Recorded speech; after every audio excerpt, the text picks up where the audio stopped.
So I'm Daniel Cook and I live in Sheffield now. I've been here for sort of 20 years. I grew up in Nottinghamshire, kind of a couple of small villages there.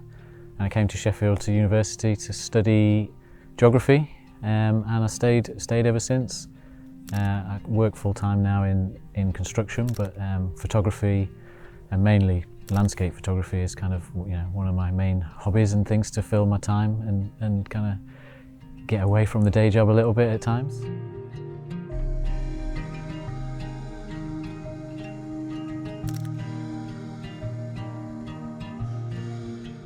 So yeah, I don't have a particular sort of subject that I do a lot of landscape photography on. I don't sort of just focus on trees or anything like that. It's I tend to want to prioritise the experience and the atmosphere of a place. So I kind of enjoy visiting anywhere with the camera as a way of expressing what I've found interesting about that place. So trying to just express the feeling of being out in the landscape, often on my own as well. That kind of like a slightly solitary feeling that you can kind of get from the images, hopefully, which I think is what I enjoy the most when I'm out making the pictures.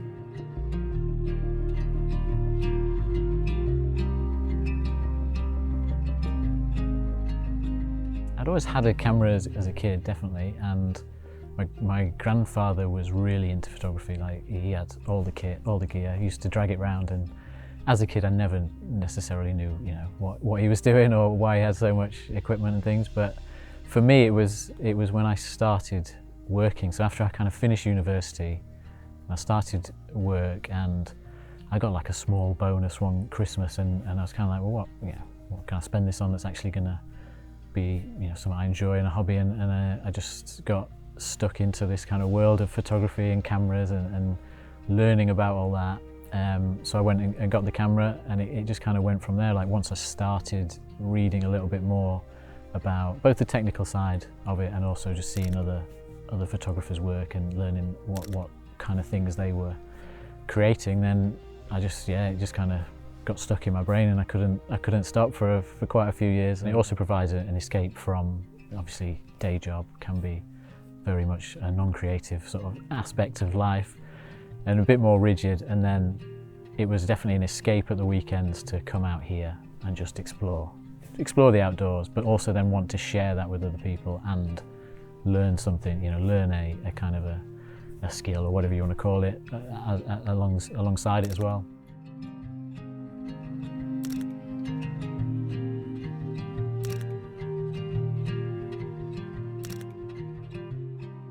Primarily these days I use the Fujifilm digital system one way or the other, and I do love the tactile nature of it, even though in some ways it's trying to replicate the old film cameras. But I think I need digital because I like to experiment when I'm out. I really like to just shoot away, Although I don't shoot film that often, I took this camera, which is my nan's old camera, which my parents when she passed away, they dug out whatever camera she had left. I took this on a holiday that we went on, which is where my nan used to always go on holiday in Westward Ho, and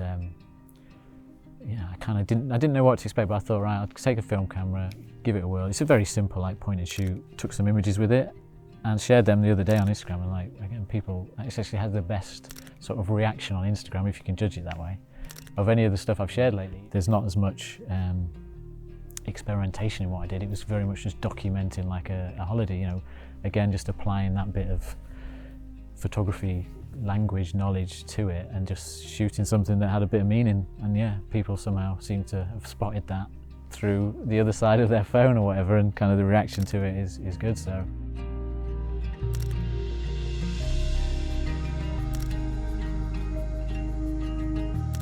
yeah, I sell a selection of my images online most of the time now. I also used to sell them in person at like fairs and exhibitions and things like that, which was a really good way of finding a purpose for photography. So in terms of meeting people face to face and seeing and having the conversations with them about the images and the places, that's like really rewarding to see someone recognise a place and actually think, oh yeah, I went there and I didn't see that, but I know that place, and I kind of feel that same emotion about the place. Because I think when you're with landscape photography, when you're selling prints, first and foremost what people connect with is the place and their own memories of where that is and their own kind of emotions with it. So you're trying to reflect some of that back to them, I think.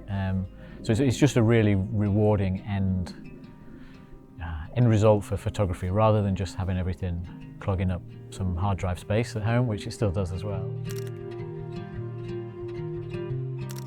Music is a big inspiration in terms of not that I can make music, but just enjoying it, like the process of sometimes being out here and just, if you're out on your own walking through the landscape, having certain music with you sparks a bit more creativity, I think, in terms of the kind of images you make, and it allows your mind to wander a little bit more.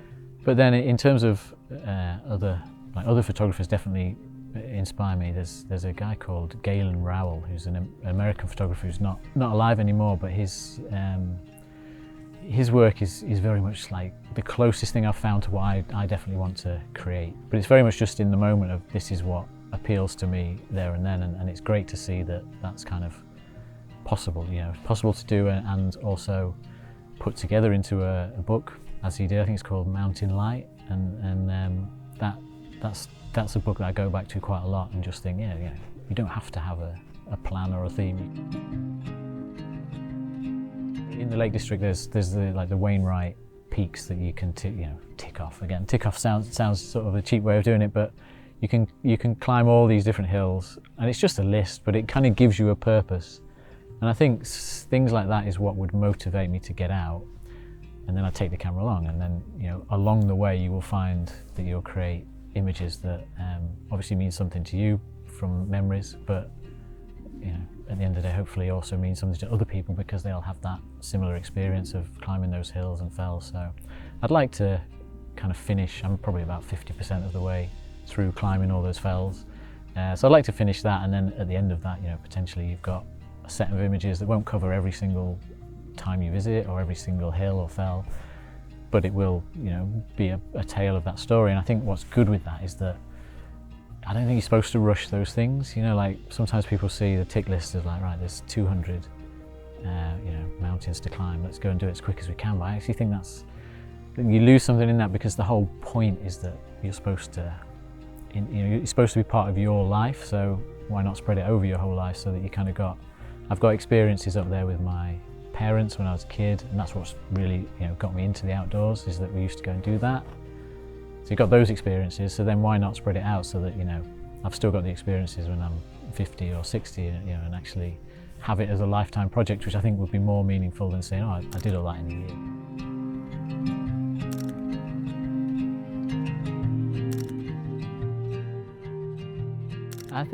I think don't get too invested in the photography as the thing. I think that's always what I've come to realise, is that photography is just it's like a language. You learn how to do it to be able to communicate something else. You learn like words to be able to then put it into a sentence or express something.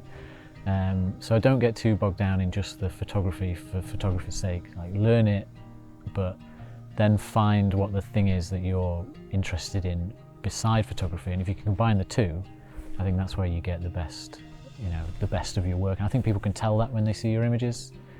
I think I see that with other people, and people I know is like, I kind of know when they're just creating images because they feel like it's just about the photography or for another reason, and you can tell the images when they create them that is about something that they actually really enjoy themselves, and you can see it's got that little bit more meaning and feeling.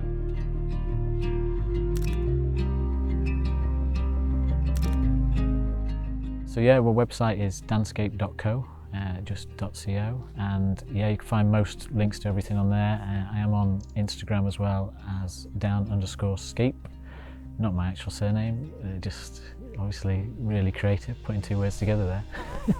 And yeah, you can search for Danscape photo on Etsy and find a lot of prints on there or on the website. Yeah.